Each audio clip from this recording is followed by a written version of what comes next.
Say a farmer visits an airport to buy a jet, but is insulted by the salesman for his simple clothes.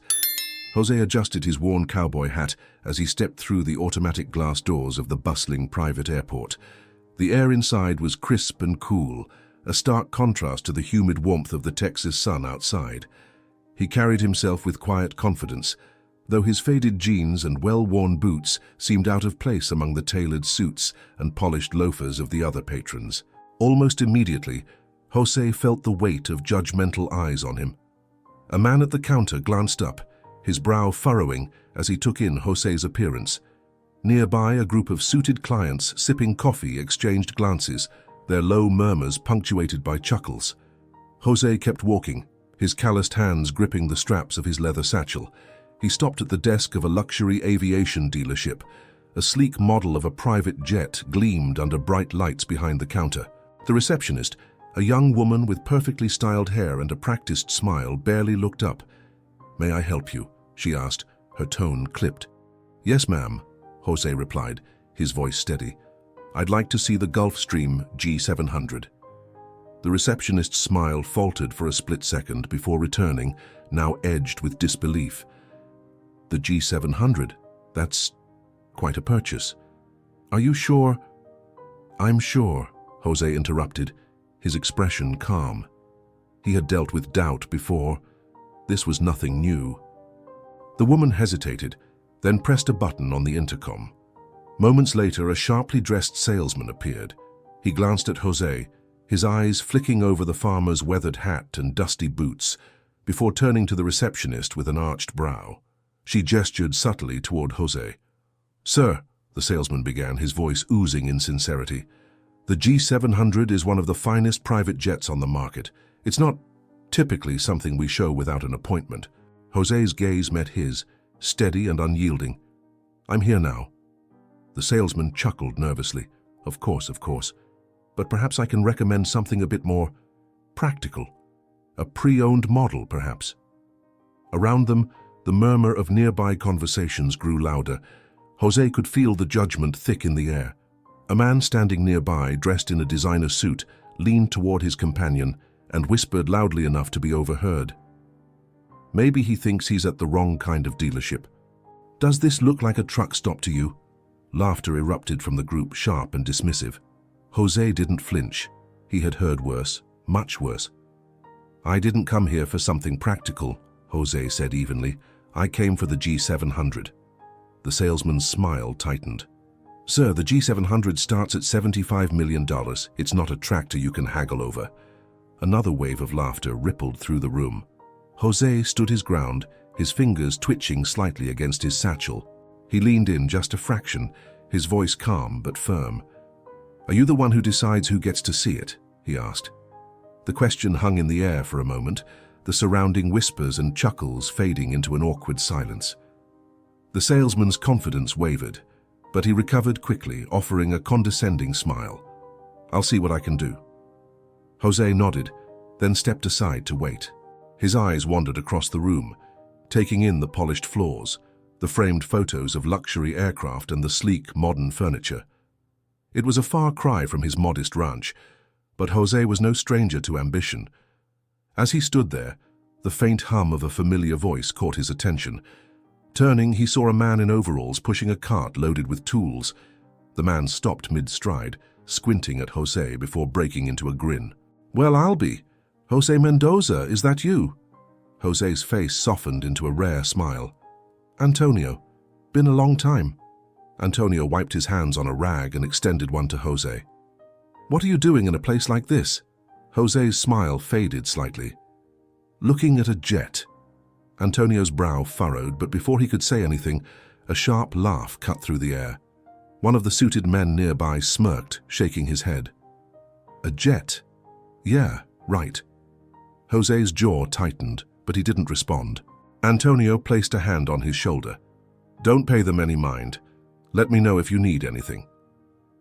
As Antonio walked away, Jose squared his shoulders. He could feel the stares, the disdain, the disbelief, but none of it mattered. He wasn't there to explain himself or prove anything. He had come to make a purchase, and no amount of prejudice was going to stop him. The salesman finally returned, his polished shoes clicking against the floor. His expression had shifted slightly, but the condescension lingered beneath his professional facade. "Sir, if you'll follow me," he said, gesturing toward a sleek glass door that led to the showroom. Jose nodded, ignoring the lingering smirks from the crowd behind him. He followed the salesman into a spacious hangar, where the Gulfstream G700 stood gleaming under strategically placed lights. The jet's sleek, modern design and flawless finish were a stark contrast to the skepticism Jose had faced since entering the airport. "This," the salesman began, his voice dripping with rehearsed enthusiasm, "is the pinnacle of private aviation. Luxurious, fast, and equipped with the most advanced technology available. We're talking about unparalleled comfort and performance." Jose listened quietly, his hands tucked into the pockets of his jacket. He wasn't here for the pitch. He wanted the facts. "How many passengers?" Jose asked, his voice calm and steady. The salesman blinked, momentarily caught off guard. "It seats up to 19 comfortably, depending on the configuration. Of course, we can customize the interior to your specifications." Jose nodded. "Range?" The salesman regained his footing, rattling off numbers about miles, fuel efficiency, and high-altitude cruising capabilities. As the man spoke, Jose's mind drifted. This jet wasn't just a luxury, it was a symbol of how far he had come. Years of hard work, early mornings, and late nights on the ranch had led him here. The salesman finished his explanation and paused, as though expecting Jose to be overwhelmed. Instead, Jose simply asked, "What's the turnaround for delivery?" The salesman hesitated. This was the part where most clients started asking about financing options or hesitated over the price tag. But Jose's demeanor hadn't wavered once. It was unnerving. "Well, that depends on— Can I see the cabin?"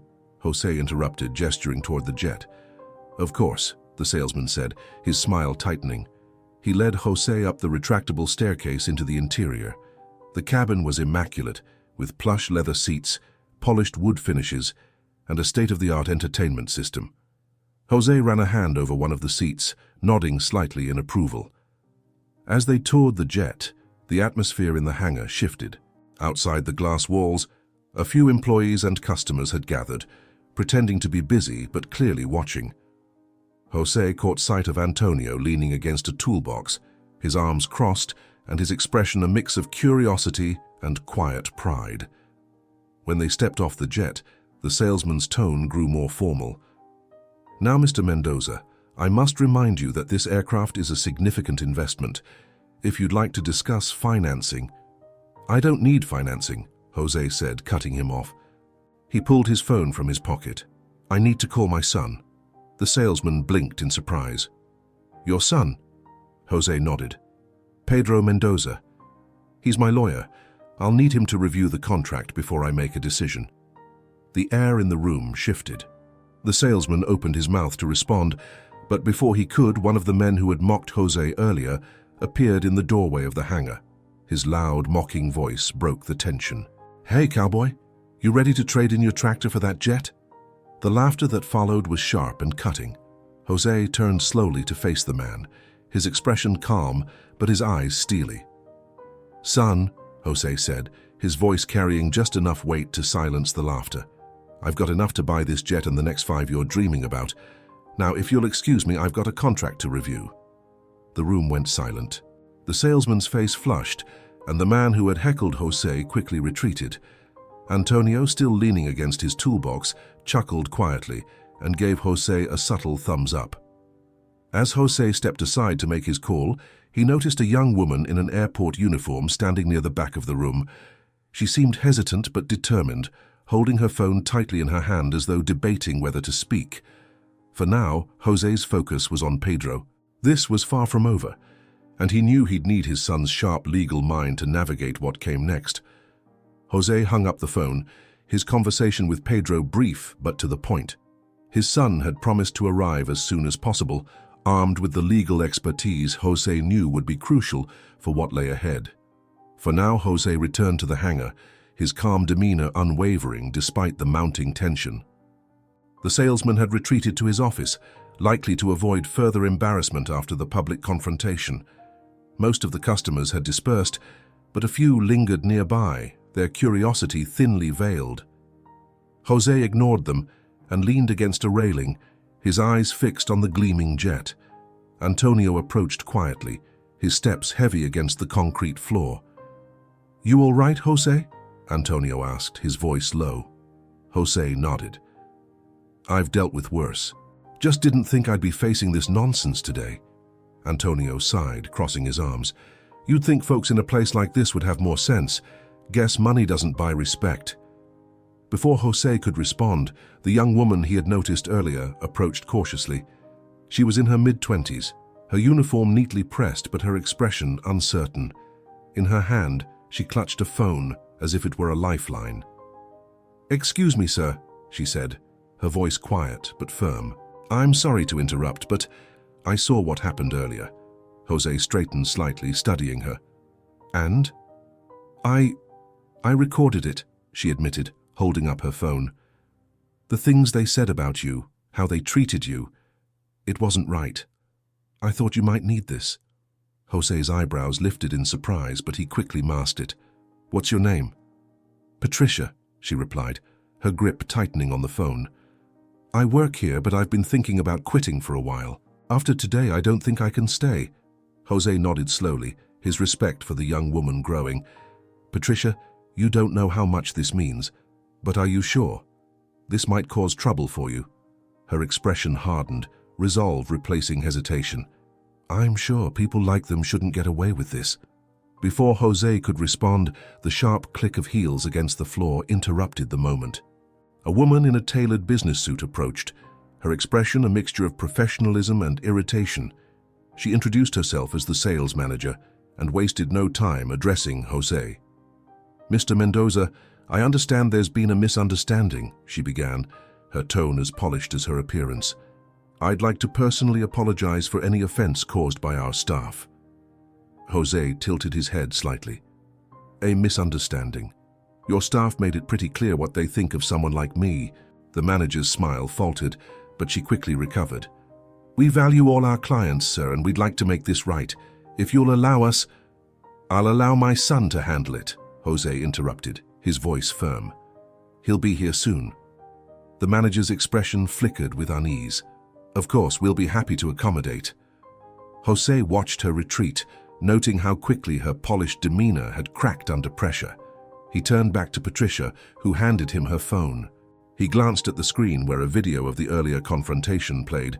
The voices were clear, the insults undeniable. "This'll help," Jose said, slipping the phone into his jacket pocket. "Thank you, Patricia." She nodded, her resolve unwavering. "I just want to do the right thing." As she walked away, Jose felt a flicker of hope. For every person who underestimated him, there were others like Patricia and Antonio who saw his worth. But this was far from over. He could feel the storm brewing, and he intended to face it head-on.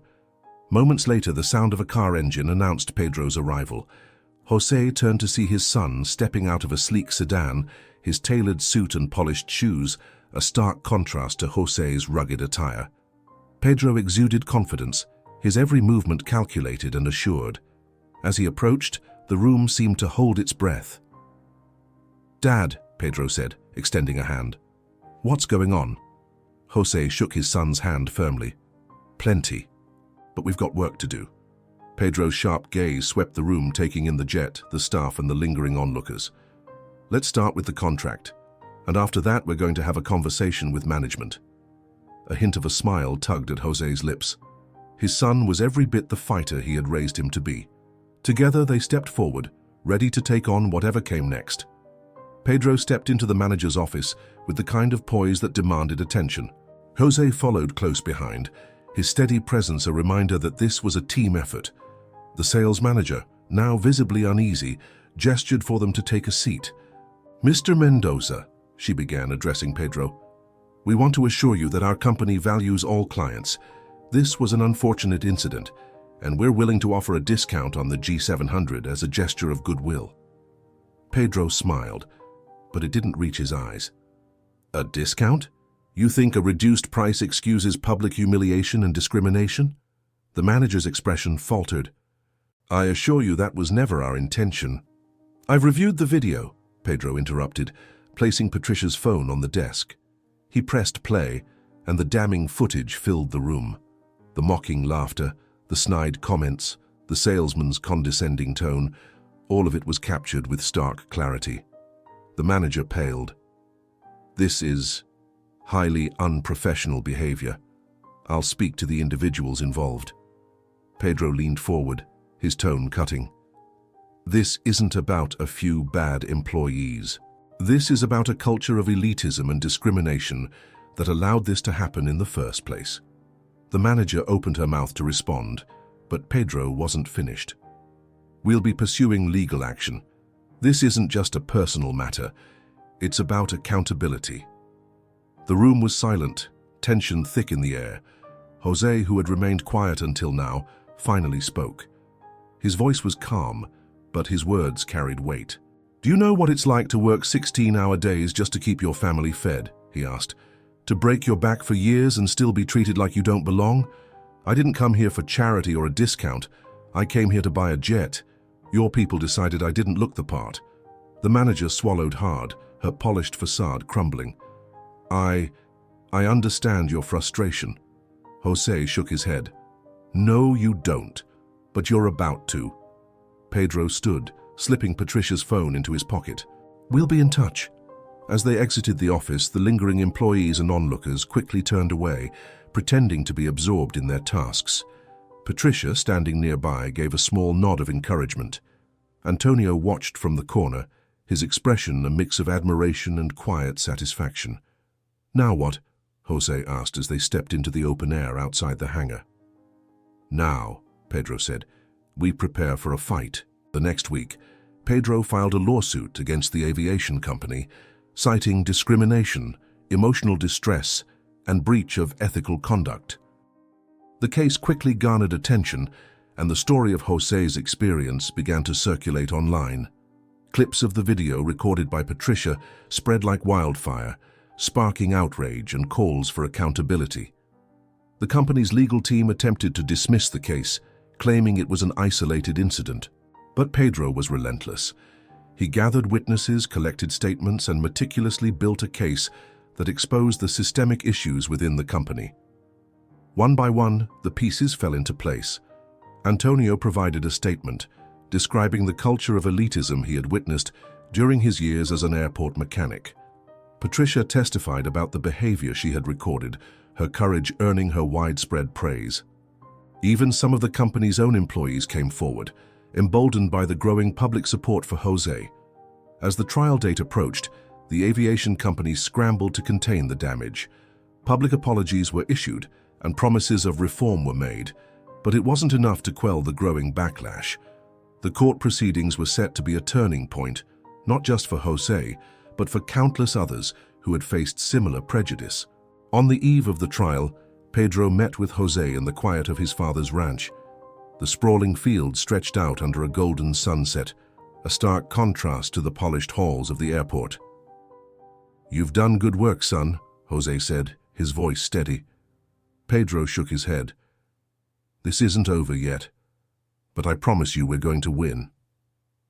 Jose smiled faintly, the weight of years of struggle etched into his expression. "Winning isn't just about the verdict. It's about showing people that a man's worth isn't measured by his clothes or his bank account."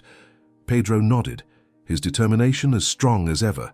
The trial would be their next battle, and they were ready. The courtroom buzzed with quiet tension as people filtered in, many of them there out of curiosity after the story had gone viral. Reporters lined the back rows, their cameras clicking softly as Jose entered alongside Pedro. The stark contrast between the father's rugged simplicity and the son's polished professionalism drew murmurs from the spectators. Jose paid no mind to the crowd, his focus solely on the trial ahead. The aviation company's legal team, a cadre of well-dressed attorneys, sat at their table, their confidence evident in their smug expressions. They had been prepared to dismiss the case as frivolous, but the public outcry had forced them to take the matter seriously.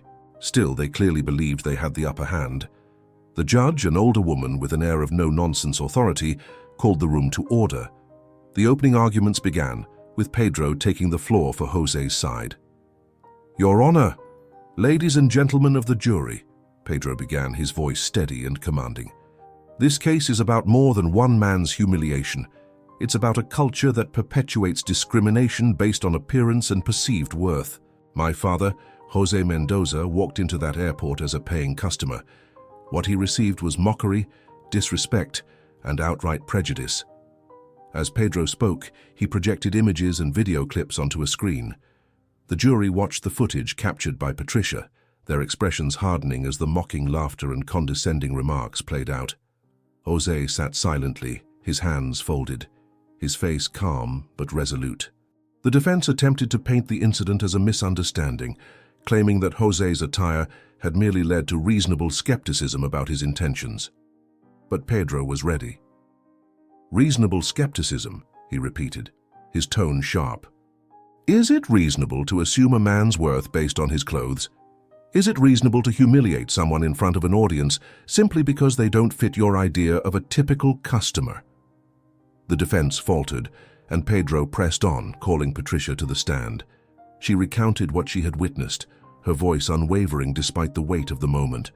She explained why she had decided to record the interaction, emphasizing the blatant disregard for José's dignity. Antonio followed as the next witness, offering a perspective that cut through the defense's claims. "I've worked at that airport for years," he said, his voice steady. "I've seen how people are treated based on how they look. What happened to José wasn't an isolated incident. It's part of a pattern." The defense attempted to discredit the witnesses, but their testimonies, combined with the damning video evidence, were difficult to refute. The tide began to turn in José's favor. The final day of the trial brought a surprise twist. Pedro introduced an unexpected witness, a former employee of the aviation company. The young man testified about internal policies that prioritized image-conscious clientele and quietly discouraged sales teams from engaging with anyone who didn't fit a specific profile. His testimony was a bombshell, and the courtroom buzzed with whispers. As the trial concluded, Pedro delivered a powerful closing statement. "This case is not just about José Mendoza. It's about a society that too often values appearances over character, wealth over integrity. My father worked his whole life to achieve his dream, only to be treated like he didn't belong. Today we have the chance to say as a community that this is not acceptable. Not now, not ever."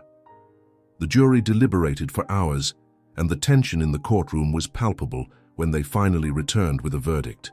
"We find in favor of the plaintiff," the foreperson announced, her voice clear. "The defendant is ordered to pay damages in the amount of $3.5 million and to implement mandatory anti-discrimination training for all employees." The courtroom erupted in murmurs and gasps. José remained seated, his hands gripping the edges of the table. Pedro leaned over, a rare smile crossing his face. "We did it, Dad." José nodded slowly, the weight of the moment settling over him. This victory wasn't just his. It was a statement, a pushback against the prejudice that had tried to define him. As they left the courtroom, reporters swarmed, microphones thrust forward, questions shouted from every direction. Pedro navigated the chaos with ease, while José walked beside him, his expression calm but proud. This wasn't the end, José knew, but it was a start. The morning sun bathed the runway in a golden glow as José stepped out of his truck, his boots crunching against the gravel. The air was crisp and clean, carrying the faint hum of activity from the nearby hangars. Today was different, a day of triumph. Beside him, Pedro adjusted his tie, his polished shoes a sharp contrast to José's rugged boots. Together they walked toward the gleaming private jet that awaited them. The Gulfstream G700 José had initially pursued sat on the tarmac, but it wasn't his. After the court case, José had made a deliberate choice. He wouldn't buy from the company that had humiliated him. Instead, he had taken his business to a competitor, investing in an even more luxurious model. The sleek new jet bore the name Mendoza 1, painted proudly on its side. It was a symbol not just of his success, but of his resilience, a statement that no amount of prejudice could define him. As they approached the aircraft, A small crowd of family and friends gathered near the steps, their cheers and applause carrying across the tarmac. Antonio stood at the front, a wide grin on his face. Patricia was there too, holding her phone up to record the moment, her courage during the trial now celebrated as part of the victory. Jose paused at the base of the steps, turning to face the crowd. He raised a hand, silencing the noise for a moment. "This isn't just about a plane," he said, his voice carrying with quiet strength. "This is about what we stand for, about showing that no matter where you come from, no matter what you look like, you have the right to dream big and to be treated with respect while you do it." The applause that followed was thunderous, echoing across the open air. Jose nodded, a small smile tugging at the corners of his mouth, and turned to climb the steps. At the top he paused, his hand resting on the doorframe as he took one last look at the people below. They were his roots, his strength. This victory was as much theirs as it was his.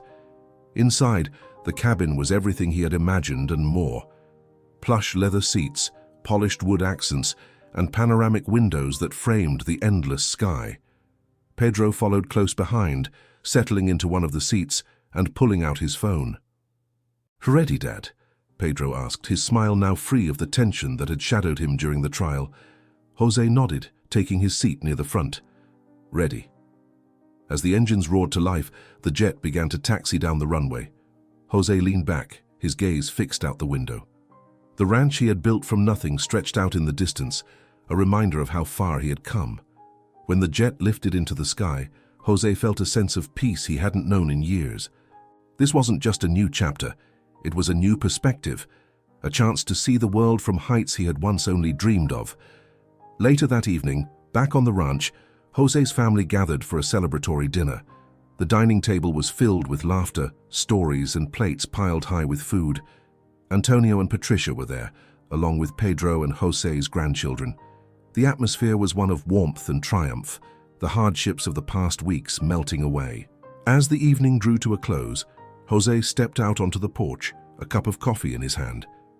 The night sky stretched out above him, stars scattered like diamonds.